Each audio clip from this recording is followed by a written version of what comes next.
régionales et les télévisions locales vous présentent le Club des territoires.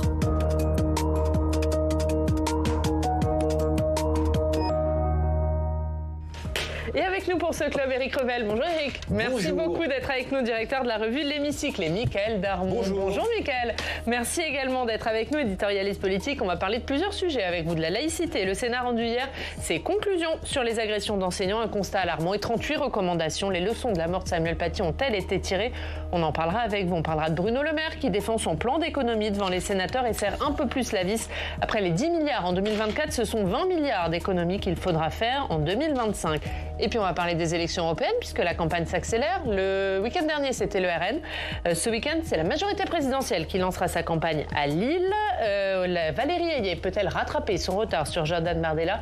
Vous nous direz également ce que vous en pensez. Audrey, vous allez nous faire le bilan du travail des députés européens sortants qui sont tête de liste. Oui, on sort les carnets de notes et on voit qui a travaillé, qui a déposé des amendements, qui a déposé des textes et qui a été présent au Parlement européen. Et on en parle tout de suite dans ce club.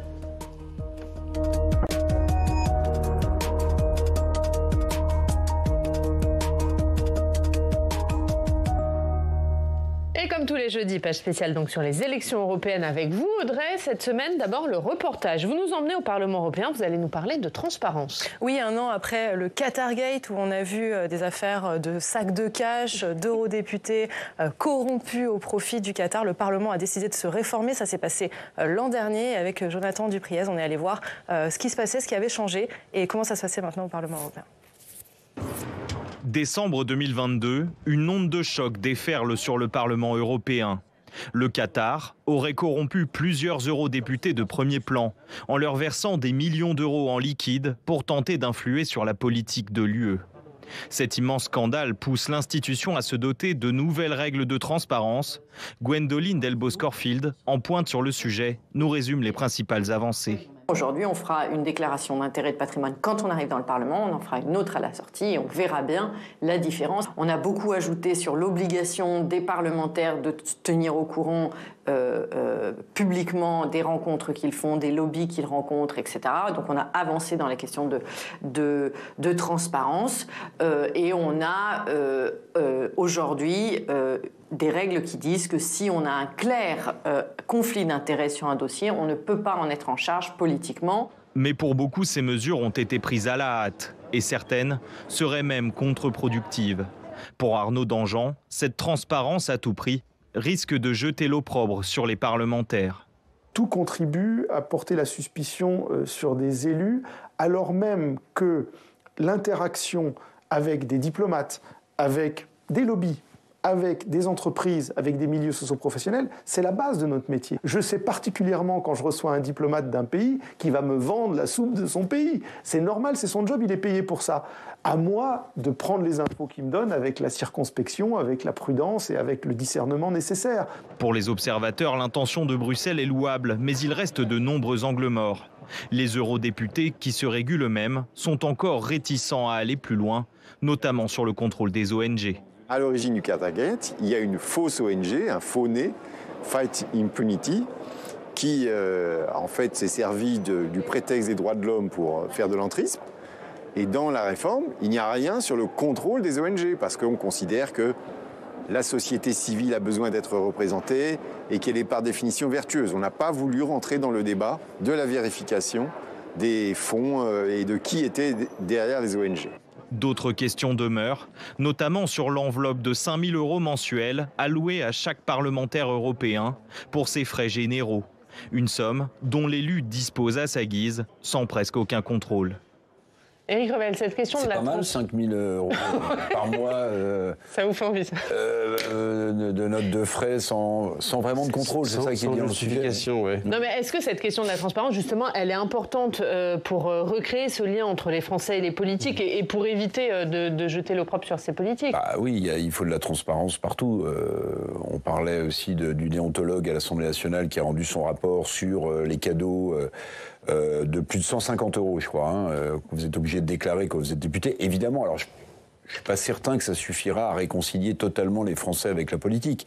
Mais c'est la moindre des choses. Et plus il y aura de transparence, évidemment... Bon, la question que je me posais en écoutant le sujet, c'est lors de la venue de l'émir du Qatar à Paris, reçu par le président de la République après le fiasco du Salon de l'Agriculture, est-ce qu'il lui en a parlé? Est-ce qu'il lui a demandé comment ça se passait? Bon, voilà. Bon. La question reste en suspens. Pour prolonger sa question, on peut avoir peut-être un début de réponse, parce qu'au fond, l'annonce du Qatar d'investir jusqu'à 2030 jusqu'à 10 milliards d'euros dans l'économie française est peut-être un début de réponse. Ça paraît difficile de critiquer le Qatar maintenant. Alors on va parler de la campagne des Européennes. On est un petit peu plus de 4 mois du vote.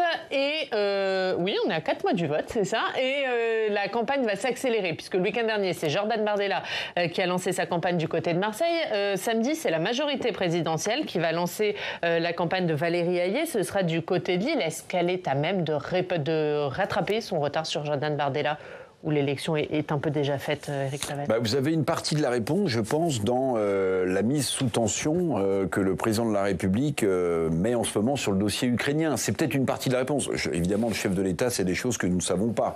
Donc c'est à lui de jauger de la gravité de la situation sur le terrain. Mais ce que je veux dire, c'est que ça a un effet collatéral sur la politique interne française. C'est qu'en fait, on voit bien que le chef de l'État est en train de cibler ce qu'il appelle un peu les ennemis de l'intérieur, ceux qui étaient pro-russes.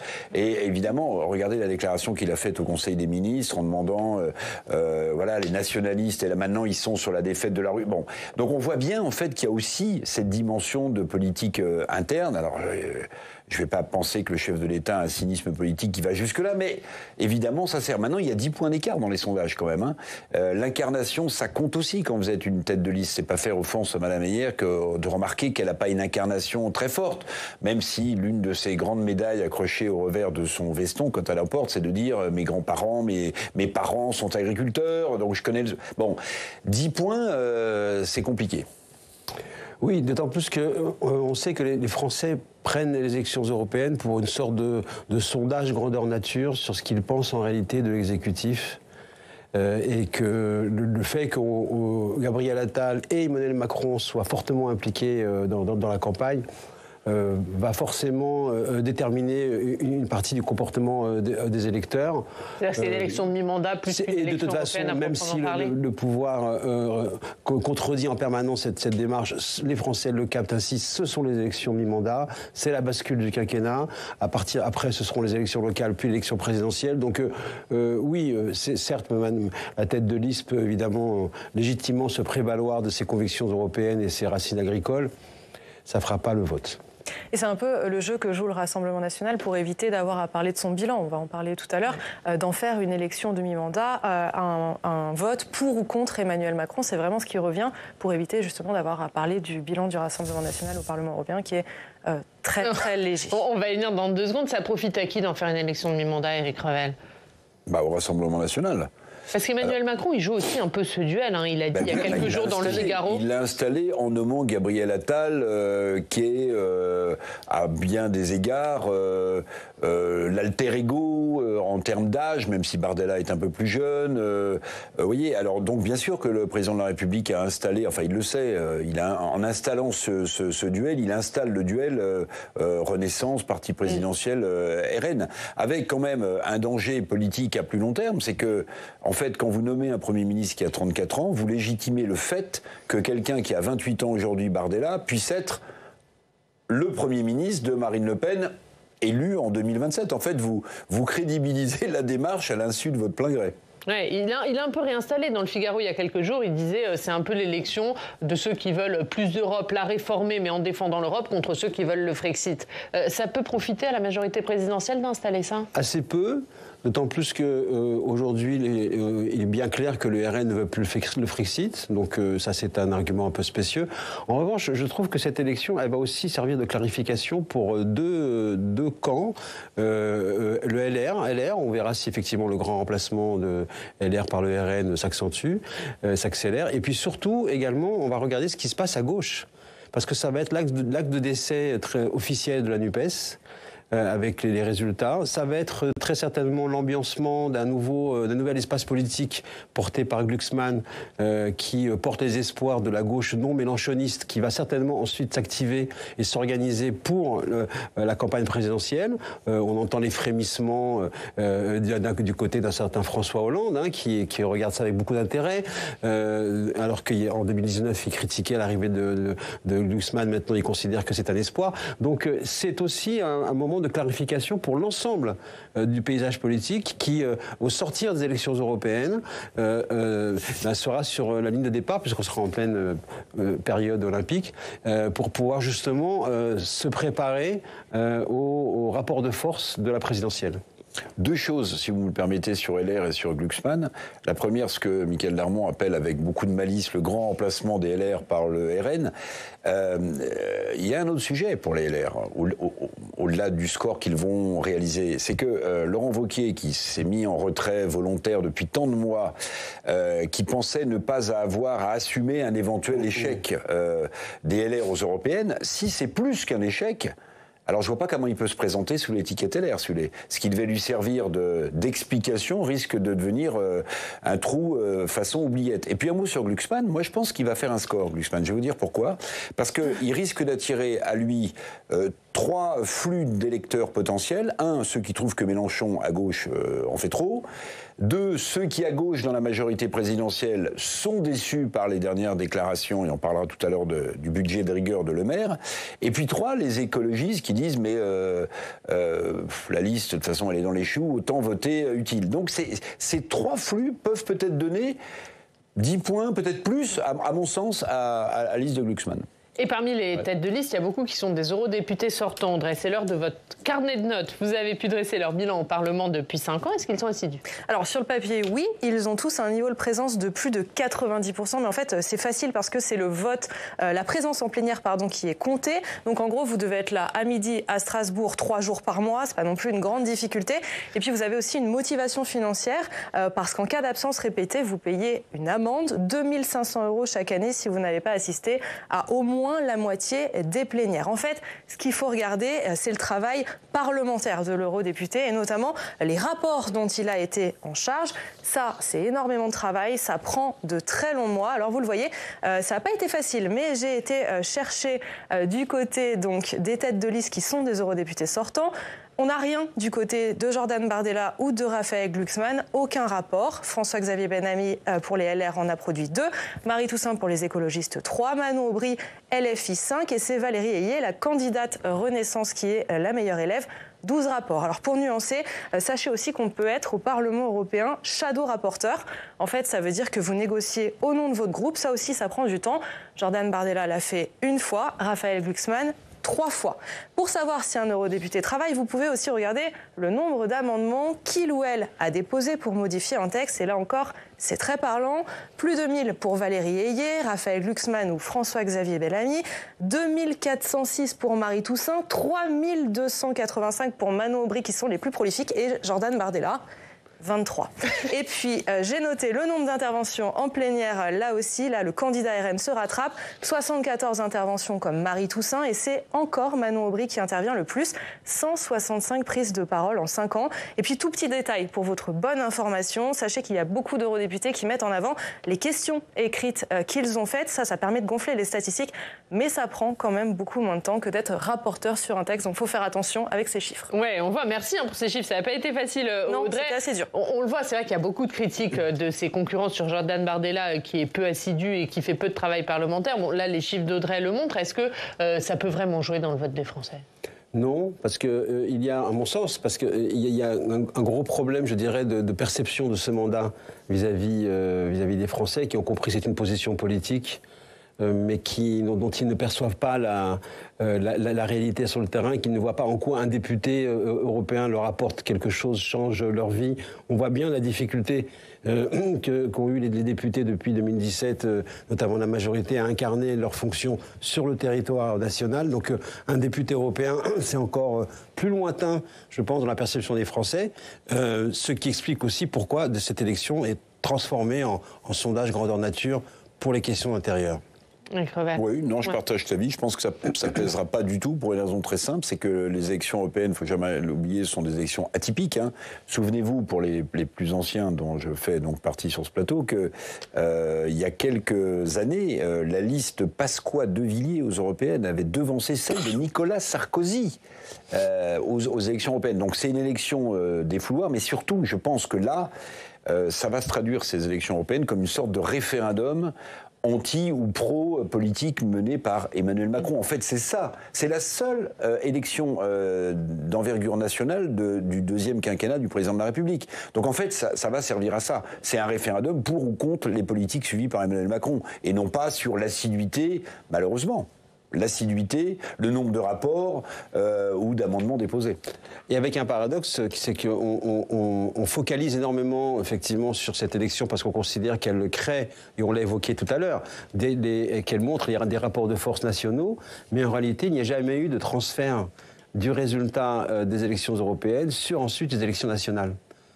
Certains écologistes vous en parleraient, hein, il était considéré comme étant quasiment présidentiable et voilà, la jadomania après les élections européennes la dernière fois, on a vu ce que ça a donné, et tant d'autres. Donc c'est aussi à nuancer. Un dernier mot, Audrey ? Et pourtant, je me permets de rajouter que c'est important, ces élections européennes. Pourquoi ? Parce qu'en fait, le président ou la présidente de la Commission européenne appartiendra au parti qui arrive en tête au Parlement européen. Donc si c'est le PPE qui arrive en tête, c'est Ursula von der Leyen.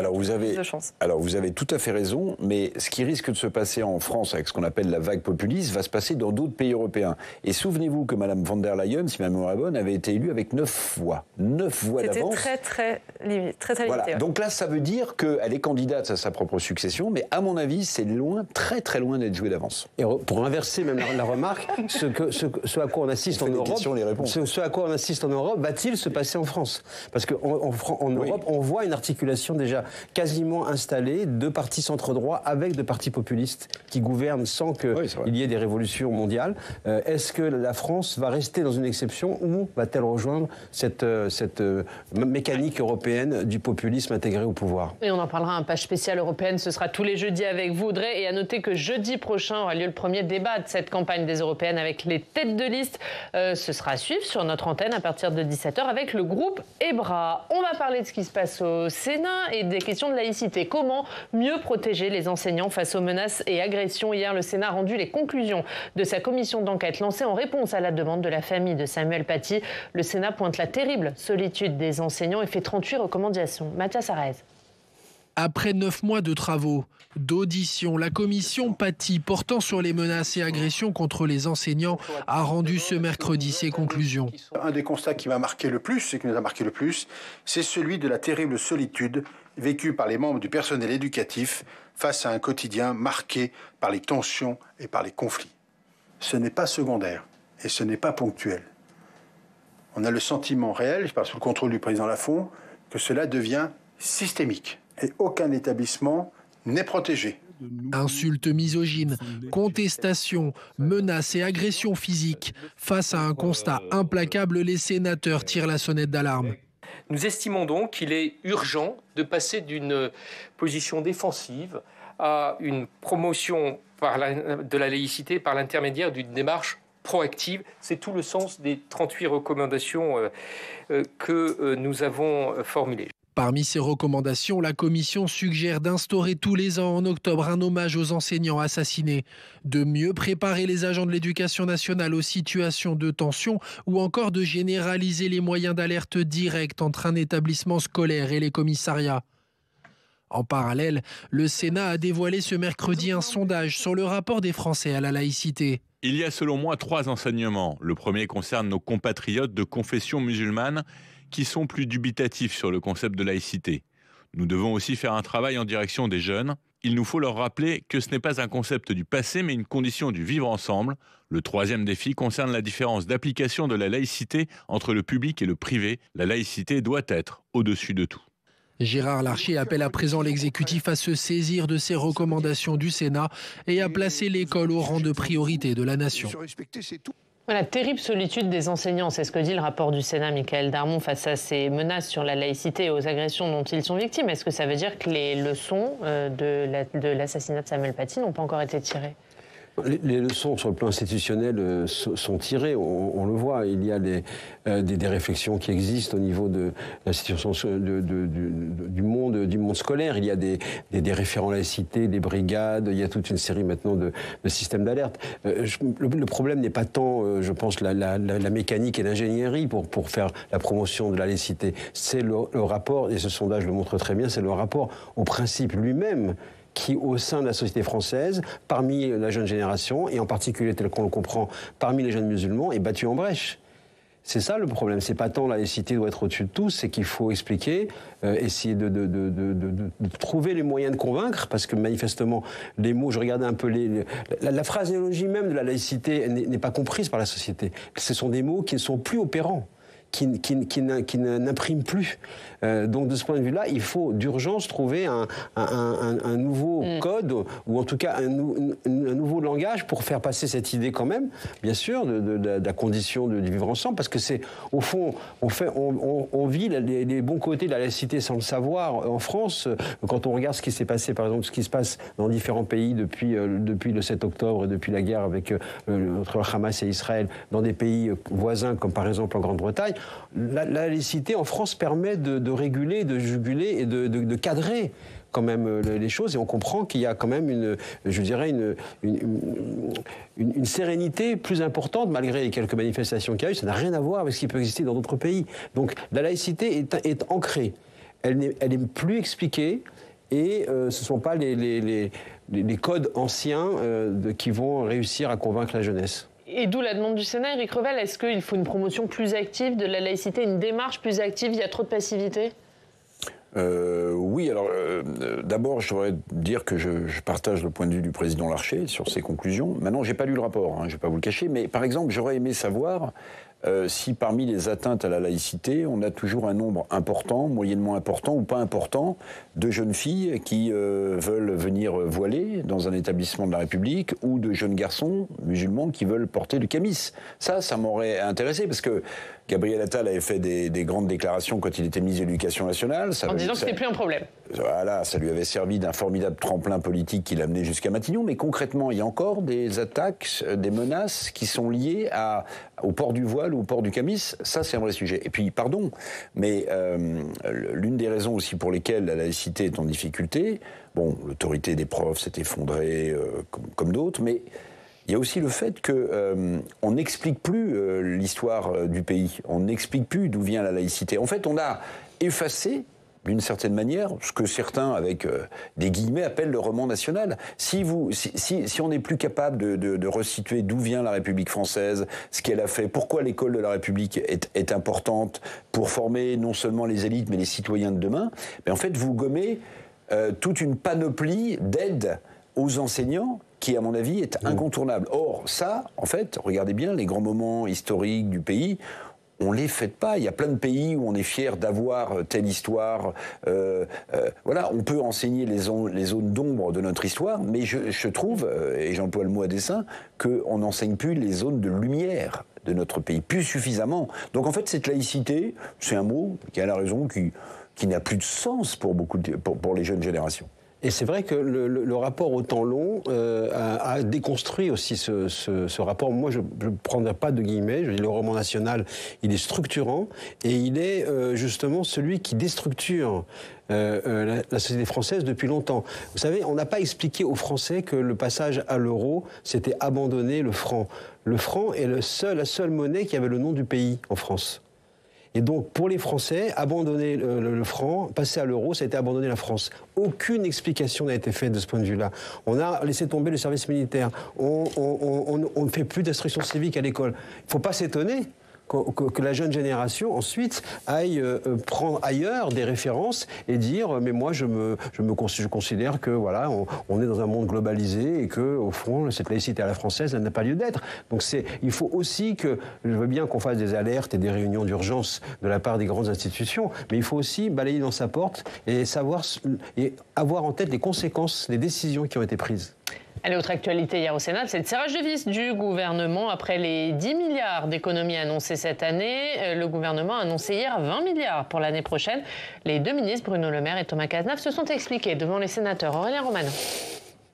C'est devant des sénateurs assez mécontents du manque d'anticipation du gouvernement que les deux ministres ont dû expliquer leur plan d'économie de 10 milliards d'euros. Lorsque nous avons proposé des économies lors du dernier PLF, 7 milliards d'économies, vous nous avez accusés de brutalité, intenable, trajectoire irresponsable. Le gouvernement s'est montré enclin à travailler en amont avec le Sénat à la réduction des déficits et a annoncé que 20 milliards d'économies seront maintenant envisagées dans le prochain budget.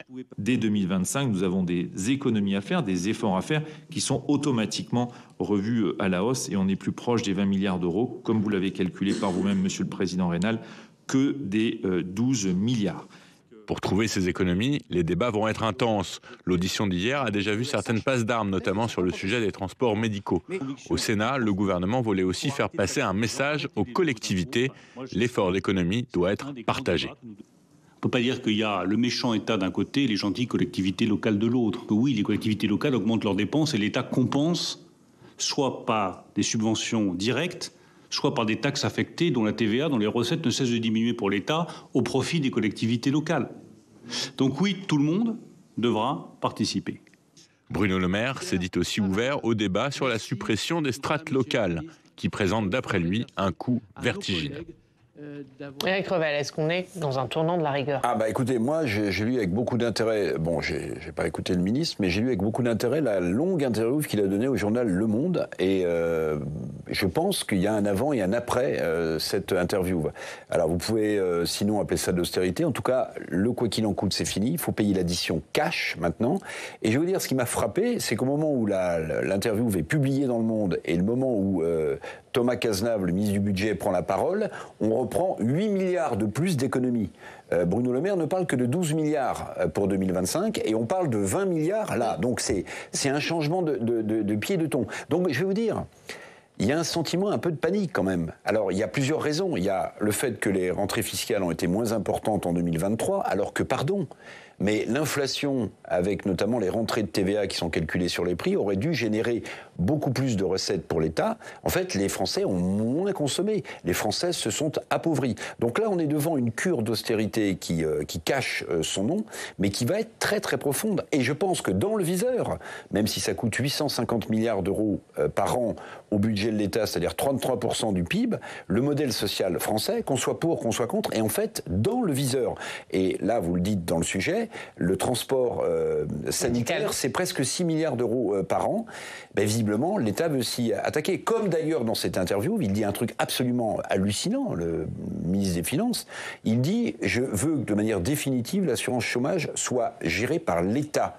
Or là, c'est un paritarisme, comme la GIRC-ARCO qui gère l'assurance chômage. Pourquoi? Ben parce qu'en fait, il va y avoir aussi un deuxième ou un troisième coup de rabot sur le niveau des allocations chômage. Et la phrase est terrible et veut bien dire ce qu'elle dit. Il dit, en fait, tout ça, on est dans une situation qui est plus que compliquée, les agences de notation en avril, bon, mais surtout il dit, c'est pas un coup de rabot, c'est une mesure d'urgence. Donc ça veut dire qu'il y a urgence. Les finances publiques du pays sont dans un état totalement délabré. On va vers une remise en cause du modèle social pour vous, oui, parce que entre autres phrases bombes à l'intérieur, cachées dans les paragraphes de l'interview, vous avez aussi un questionnement du ministre à l'égard des affections longue durée. Et du coup, que cela représente pour l'État, puisqu'elles sont supportées par la sécurité sociale. Depuis la publication de cette interview, c'est également le tollé et la levée de boucliers parmi les associations des maladies donc de longue durée qui ont bien compris qu'il y avait quelque chose. Donc oui, bien évidemment, il y a plus qu'un sentiment d'urgence. Il y a effectivement un sentiment de panique. Il y a le fait d'arriver effectivement dans ce mur patiemment et parfois de manière, dans une forme d'indifférence polie. Raconté, annoncé, prévenu la Cour des comptes. Il suffit d'écouter à chaque fois les rapports et les interviews de la Cour des comptes qui prévient de cette situation-là. Résultat des courses aujourd'hui, vous avez un ministre obligé d'annoncer les mauvaises nouvelles, qui change de personnage, qui était celui qui devait porter les bonnes nouvelles. Mais maintenant, il devient le Churchillien en chef et pousse le curseur parce qu'il ne peut pas faire autrement que d'endosser ce costume des très mauvaises nouvelles et effectivement d'une situation économique qui va l'obliger à faire de la rigueur qui ne dit pas son nom, de l'austérité qui est transformée en sérieux. Enfin, ça c'est de l'habillage sémantique, mais la réalité c'est qu'effectivement c'est le mur financier. Éric, peut-être un mot sur les territoires, puisque que Bruno Le Maire, on l'a entendu, hein, il dit il n'y a pas le gentil État d'un côté, il n'y a pas le méchant État d'un côté, les gentilles collectivités de l'autre. Les collectivités locales, évidemment, vont être mises à contribution. Alors, ce qui est quand même spectaculaire, c'est que quand vous écoutez les représentants des collectivités territoriales, ils vous disent on nous a donné plein de pouvoirs, mais on nous a retiré les moyens de les financer, ces pouvoirs. Donc là, je ne sais pas quelle cure d'austérité le ministre des Finances veut appliquer aux collectivités locales, mais la potion va être extrêmement amère. Et puis, on aurait pu poser une question à Bruno Le Maire, on aurait pu lui dire, très bien, vous attaquez au modèle social, on comprend qu'on est en difficulté, on comprend que vous avez peur des agences de notation qui risquent de surenchérir le coût de la dette française, mais dites-moi, vous allez réformer l'État, vous, de votre côté, vous allez faire des efforts sur les dépenses du train de vie de l'État, vous trouvez qu'il y a suffisamment, pas assez de fonctionnaires, vous faites quoi pour essayer d'aider le budget. Puis alors, Gabriel Attal, dans son discours politique général, a dit que l'État donnerait l'exemple. Il y aurait des économies dans les ministères. Qui nous explique comment l'État donne l'exemple. Puis alors, attendez, quand même, la cerise sur le gâteau, je trouve extraordinaire, c'est que dans cette interview, le ministre des Finances nous dit, vous savez quoi, en 2032, on sera à l'équilibre budgétaire. Vous voyez, en 2032, Bruno Le Maire, évidemment, ne sera plus ministre des Finances. La dernière fois qu'on l'a été, c'est en 1974, je rappelle. Hein. Et là, comme par hasard, tout ça passe un peu sous les radars, à mon sens. Pourquoi ? Parce que justement, il y a une mise sous tension sur la question ukrainienne, en ce moment, vous voyez, de la part du président de la République. Absolument. Un dernier, il nous reste 10 secondes, Mickaël. Eh bien, tout simplement. Tout a été dit. D'une part, et je pense que ce sera déterminant pour le vote de juin. Oh ben voilà, la boucle est bouclée. On va regarder ce qu'il y a à la une de la presse régionale avec Audrey.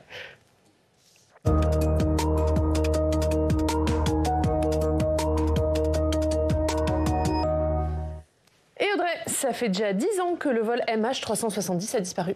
Et ça fait la une de la Dépêche du Midi et de Ouest France. Regardez, 10 ans de mystère autour du vol MH370. Le 8 mars 2014, un Boeing 777 de la Malaysia Airlines se volatilisait avec ses 239 occupants au sud de l'océan Indien. On ignore toujours où précisément et surtout pourquoi. Alors, ces articles nous rappellent qu'en 2015, un morceau de l'aile droite d'un Boeing 777 a été retrouvé sur une plage de l'île de la Réunion. Il a été formellement identifié comme appartenant à l'avion, mais on ignore toujours la localisation précise. 2 enquêtes sont toujours ouvertes à ce jour, l'une par le FBI, l'autre par le parquet de Paris. Et puis la Dépêche du Midi a aussi recueilli le témoignage de Ghislain Ouattrelot, une victime collatérale du vol, puisque sa femme et ses 3 enfants étaient sur ce vol.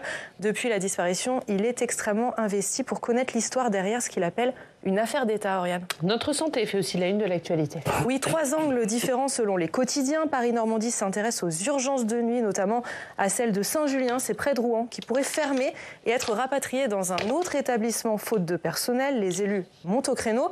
Manque de praticiens aussi en Corse, mais une solution a peut-être été trouvée, nous dit Corse Matin. Des radiologues libéraux et hospitaliers ont choisi de faire front commun et de travailler ensemble à l'hôpital et en clinique. Et enfin, l'Union s'intéresse aux rendez-vous non honorés. Il y en a environ 10% par semaine, soit 2 heures hebdomadaires.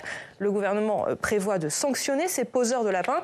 En attendant, les professionnels ont chacun leur solution, du passage de savon par la secrétaire médicale en passant par la radiation au bout de 2 lapins. L'actualité, c'est aussi le bio en difficulté. Oui, on les a moins entendus pendant la crise agricole, souligne l'Alsace, mais l'agriculture bio est à la peine, notamment à cause du réchauffement climatique.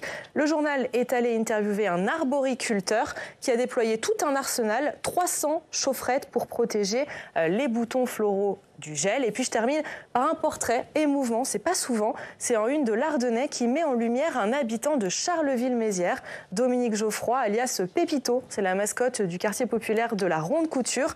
Une vie cabossée mais un grand cœur, tout le monde le connaît dans le quartier. Voilà, c'est pas souvent qu'on trouve ce genre de portrait en une, alors voilà, j'ai décidé de le mettre en avant moi aussi. Un petit clin d'œil donc à Pépito. Mais vous avez bien fait, merci Audrey. Éric Revel, on dit un mot de votre livre ?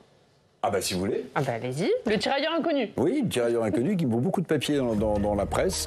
C'est des destins croisés d'un tirailleur sénégalais qui en fait monte sur un bateau. Ce bateau coule, il est coulé par un sous-marin allemand. Et en fait, sa dépouille vient s'échouer sur une plage de la Couarde. Et je raconte toute l'histoire absolument phénoménale de ces tirailleurs sénégalais qu'on a un peu oubliés. Et c'est-à-dire, c'est aux éditions du Lycée. Merci beaucoup. Merci Éric Revel d'avoir été avec nous. Merci Mickaël Darmon. À très vite. Merci Audrey. Merci à tous de nous avoir suivis. On se retrouve demain et à 18h. Vous avez rendez-vous avec Thomas Hugues pour Sens Public. Très bonne journée. La presse quotidienne régionale et les télévisions locales vous ont présenté le Club des territoires.